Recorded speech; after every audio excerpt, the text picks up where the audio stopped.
votre banque, tapez les 5 numéros. Et bien là, c'est l'université ou l'école qui va recevoir la demande en disant « Ah ouais, il a bien eu son diplôme chez nous ». Donc ça, c'est la technologie blockchain. Et donc le Bitcoin est basé là-dessus. C'était la capacité de... Aujourd'hui, le Bitcoin, on était incapable de savoir comment transiter l'argent. Et donc là, la chaîne de blocs devrait permettre de dire on sait que c'est passé par telle et telle et telle étape pour pouvoir... Alors, ça a commencé, il y a une université à Paris qui l'a fait, c'est Vinci, je crois, qui a fait ça avec la possibilité de vérifier les diplômes. Donc personne ne peut pirater un diplôme. Enfin, en attendant que quelqu'un trouve autre chose. Vous voyez, c'est jamais fini. Alors, ça, vous avez tellement donné à manger à Google, etc., ces espaces, qui fait que, rappelez-vous, la domotique, vous avez paramétré vos volets roulants parce qu'on a changé d'heure, et vos volets roulants, d'un seul coup, ils vont commencer à se fermer. Vous allez dire, bah non, mais j'ai encore envie de voir clair, là. Pourquoi il me le ferme maintenant? Ah oui, parce qu'il s'est rappelé qu'à derrière, vous avez fait ça. Et donc, automatiquement, vos gestes, alors ce sera à vous de dire, je demande à désynchroniser cette habitude de manière à faire autre chose. Alors, ça, dans le 4 et 5.0, on va voir qu'il y a plein de choses qui vont arriver du type j'ai un colis qui doit partir à tel endroit, et ben, il y aura la possibilité de détourner quelqu'un qui pourrait se mettre à l'extérieur et qui se mettrait avec une petite antenne. Alors, nous, on l'avait fait une fois dans une salle à Lille, et on avait 50 personnes, je crois qu'il y a une cinquantaine de personnes, on avait dit quels sont ceux qui sont sur Orange? Quels sont ceux qui sont sur SFR? Pourquoi on a fait ça? Répond. Un quart d'heure après, quels sont ceux qui sont sur SFR? Tous ceux qui étaient sur SFR étaient passés sur Orange. Et inversement. Ce qui veut dire que les deux étudiants qui avaient au fond, avec une petite antenne, ils avaient créé un serveur, ils avaient inversé toutes les connexions. Donc les gens ils ont vu les SFR sur le coin d'écran gauche, ça fait drôle quand vous n'êtes pas SFR, vous avez l'appareil SFR.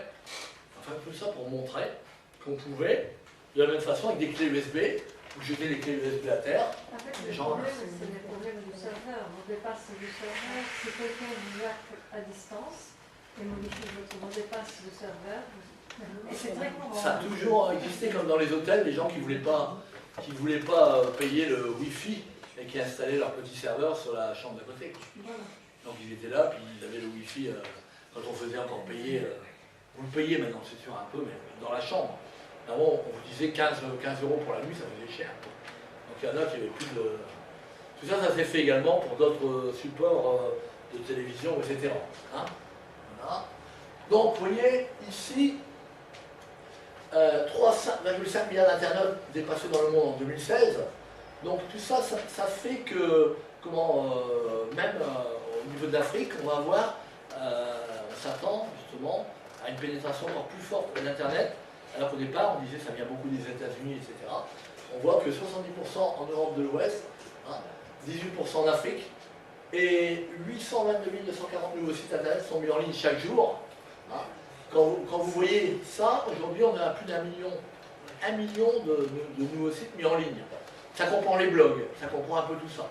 Comment voulez-vous, aujourd'hui, si vous travaillez dans ce domaine, de recherche, etc., pointu, si vous n'avez pas d'automatisme, comment vous allez passer votre temps à aller trouver une information? D'où l'intérêt d'avoir ce qu'on appelle les outils du big data, à ne pas confondre avec l'open data. L'open data, ce sont les données que les structures, telles que les administrations, etc., vont ouvrir. Par exemple, une ville peut ouvrir des données en big data sur ses musées ou autres, mais on imagine demain mal quelqu'un qui retrouverait sur Internet une copie de, je dirais, d'un compte-rendu médical, un truc comme ça. C'est ce qui pourrait arriver. Un médecin qui sert son téléphone portable et qui le perd, et qui vient de recevoir un truc à interpréter, vous imaginez un peu. Donc ça, il y a le dossier médical du patient. Vous allez devoir, vous avez vu ça, chacun d'entre nous va pouvoir, s'il le veut, remplir un dossier. Et ce dossier qu'il va remplir, il y mettra dessus, j'ai ça, j'ai ci, mes résultats, mes analyses, il pourra... Donc l'avantage, c'est que quand vous êtes dans la rue, et vous faites, vous avez un malaise ou je sais pas quoi, et bien tout de suite, on regarde si vous êtes sur le DMP. Et on regarde, puis on dit, bah ouais, il est diabétique, là, il y a tel problème, il y a telle chose. Et à partir de là, on peut agir. Donc, gain de temps. Par contre, les gens vont dire, je n'en veux plus, parce que j'ai peur qu'il y ait des pertes de données, comme c'est vous qui allez pouvoir intervenir. Vous dites, voilà, je demande à disparaître de ce fichier. Et ça n'empêchera pas que votre carte vitale, quand même, contiennent quand même pas mal les infos. Mais c'est surtout en cas de problème. Donc ça, c'est encore des données qui vont être sur le terrain. Hein. Alors, en 2014, c'était l'année de l'Internet des objets, parce que c'était le grand boom. D'accord. Une nouvelle menace criminelle, en 2014, même en fin 2013, commence à apparaître. Mais ce n'est pas les seuls à tenir l'affiche. On verra que le vol de données, les rançons, les fraudes au président, ça s'appelle les faux virements, les faux ordres de virement. La fraude au président, c'est j'appelle ici l'hôtel ou j'appelle une entreprise. Ça s'est passé dans plusieurs grosses structures à plus d'1 million d'euros, voire 500 000 euros. Comment? Celle de ma femme, celle où était ma femme, au travail de ma femme. Ah, vous avez vécu ça? Ah ouais. Donc on appelle, on dit monsieur Attel, je viens d'avoir votre patron. Et votre patron, il vous fait le bonjour, il est en Inde.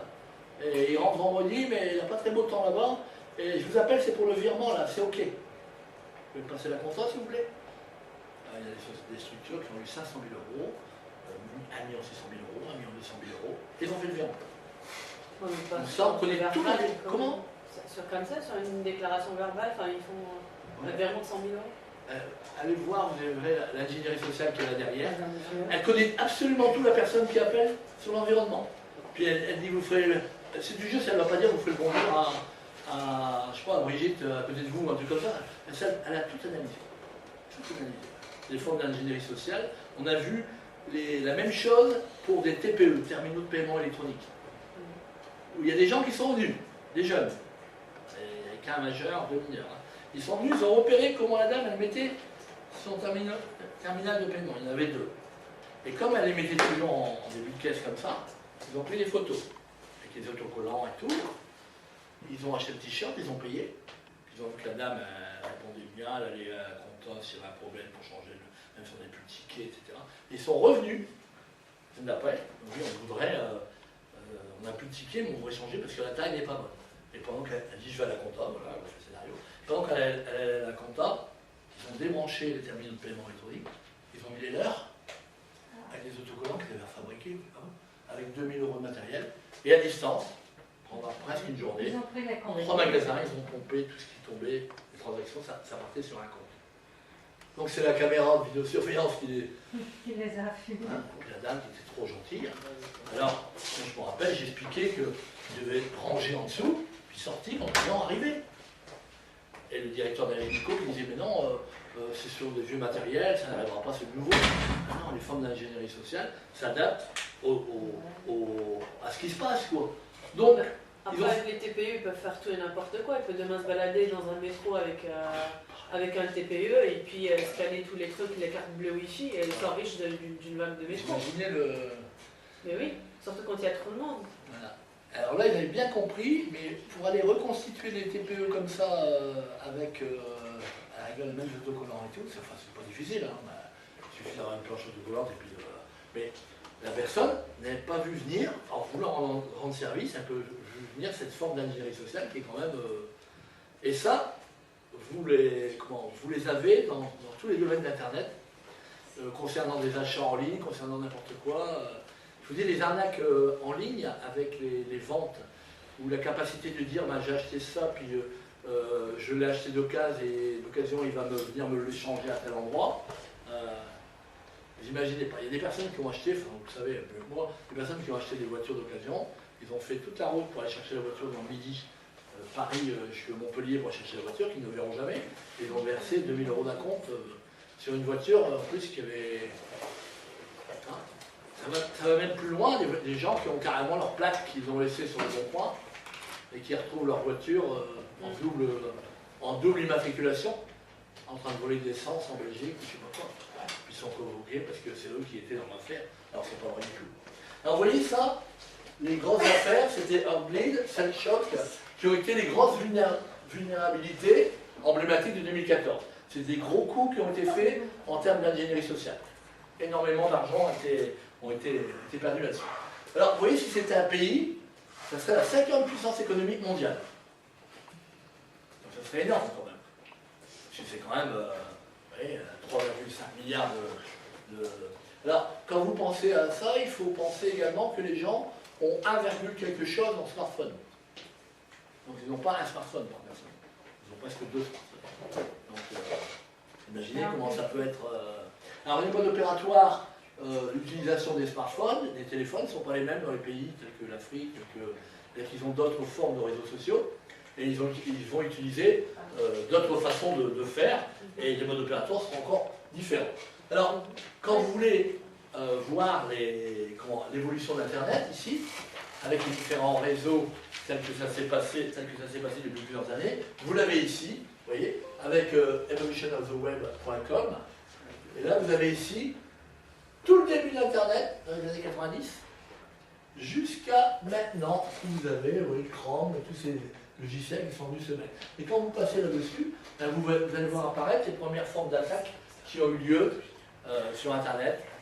Et là, j'enverrai le document, vous verrez la première qui avait été faite avec on voit une boîte de céréales, et il y a quelqu'un qui avait réussi, en téléphonant, avec un code qui était sur une boîte de céréales, à faire une arnaque. Et ça, c'est l'une des premières qui a eu lieu, je dirais, sur Internet.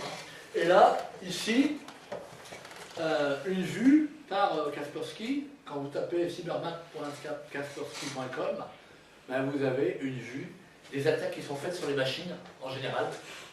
Et donc, ici, on voit que principalement, ça vient du nord Belgique, etc. Beaucoup du haut. Donc là, ici, les curseurs sont positionnés, et à tout moment, vous voyez apparaître, vous dites, ah, ben là, il y a une machine qui va se faire hacker au Japon, une qui va se faire hacker, vous l'avez en temps réel. Et donc, vous allez me dire, Kaspersky est vendeur d'antivirus. Et bon, quelque part, il est quand même bien positionné dans tout ce qui est défense, cyberdéfense, aujourd'hui. Voilà. Et donc, ça permet aujourd'hui d'avoir vous voyez, c'est un trou, c'est ici que ça se passe, hein. Mais ici, vous avez pas mal de... Quand on analyse ici, on a le type de virus, l'infection qui est faite. Alors ça, ce sont les machines infectées, ça. Hein. C'est pas des arnaques sur des personnes, on prend la main sur une personne et on fait, par exemple, le botnet. Le botnet, je ne sais pas si vous voyez ce que c'est, le botnet, c'est j'envoie un fichier à quelqu'un, à l'accueil d'une entreprise, et la personne réceptionne le fichier, et elle dit, soit elle voit, soit elle ne voit pas, dans la pièce jointe. Ça s'installe à un niveau inférieur dans la boîte, et au bout d'un moment, premier étage dit, t'arrives encore à envoyer une pièce jointe? Maintenant, j'arrive même plus à envoyer un message. T'arrives encore à imprimer? Non, j'arrive même plus à imprimer. Au bout d'un moment, on est installé dans le système, et là, on a complètement verrouillé le système, ce qui fait qu'on ne peut plus rien faire. Donc au bout d'un moment, on se dit, qu'est-ce qu'ils ont fait, etc. On va régler ça avec l'informatique. Oui, mais on ne sait pas que depuis l'arrivée du message, ils sont dedans. Donc il peut arriver que des personnes se mettent à l'intérieur, agissent quand ils veulent, le soir, ils reviennent quand ils veulent, ils sont dans la machine, et puis peuvent vider des fichiers, remplacer des fichiers par. D'accord. Donc c'est pour ça que les directeurs des systèmes d'information demandent, quand il y a une pièce qui arrive de l'extérieur, à ce que l'informatique bloque. Alors, quelqu'un va dire, tu m'as envoyé ça, est-ce que c'est perso ou est-ce que c'est professionnel? Ben écoute, c'est personnel, je te l'envoie dans ton mail parce que je veux pas que tu sais. Non, parce que sinon je dois aller voir l'informatique pour qu'il laisse passer le fichier. Donc quand un fichier il est remis avec une blague, vous avez par exemple comment on appelle ça, les mail bombing, je ne sais pas si vous connaissez, c'est les bombes logiques. Vous revenez, écoutez bien, cette forme d'ingénierie sociale, vous venez d'acheter un vêtement quelque part et vous avez fait votre carte de fidélité. Simplement, vous n'avez pas donné votre date de naissance. Vous recevez un mail, vous dites il semble que nous n'avons pas bien enregistré votre date de naissance, vous voulez vous la donner. Et le jour de votre anniversaire, ça va être votre fête parce qu'il va vous envoyer un fichier. Et quand vous allez télécharger, en fin de compte, ça peut être tout. Hein. Ça peut être, j'en ai connu il y a quelques années, c'était, vous voyez tous vos fichiers défiler, et puis ça part dans une poubelle. Alors, vous êtes en train de faire le ménage sur la machine, puis au bout d'un moment, il dit stop, c'était une blague. C'était une blague comme quoi votre machine n'est pas sécurisée. Et vous voyez ce qui pourrait vous arriver. Alors donc la personne elle dit ouf, qu'est-ce qu'elle fait? Elle reçoit notre message qui est pour la sécuriser, télécharger ce logiciel. Et alors là c'est carrément la réalité qui se produit. Là, elle a fait ouf et derrière elle retourne dans le panneau, on lui donne une deuxième erreur à faire, et elle commet cette erreur. Donc il y en a qui sont vrais, il y en a qui sont faux. Hein. On va, je pense, faire une pause pour aller manger. Et oui, une feuille de présence, est-ce que vous pouvez mettre sur une feuille, vous mettez vos noms. On demande de le faire.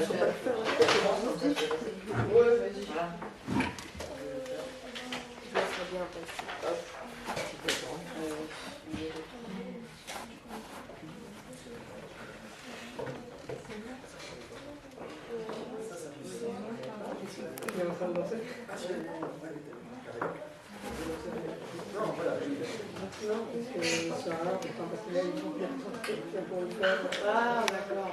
Dans le même protocole, du coup. Ok, d'accord. Merci. Un petit peu quand même, parce Pour que lui, l'empreinte, c'était exceptionnel. l'empreinte, c'est ça quand même. Dans le train, je ne pense pas quel train de chez moi. Ça peut pas être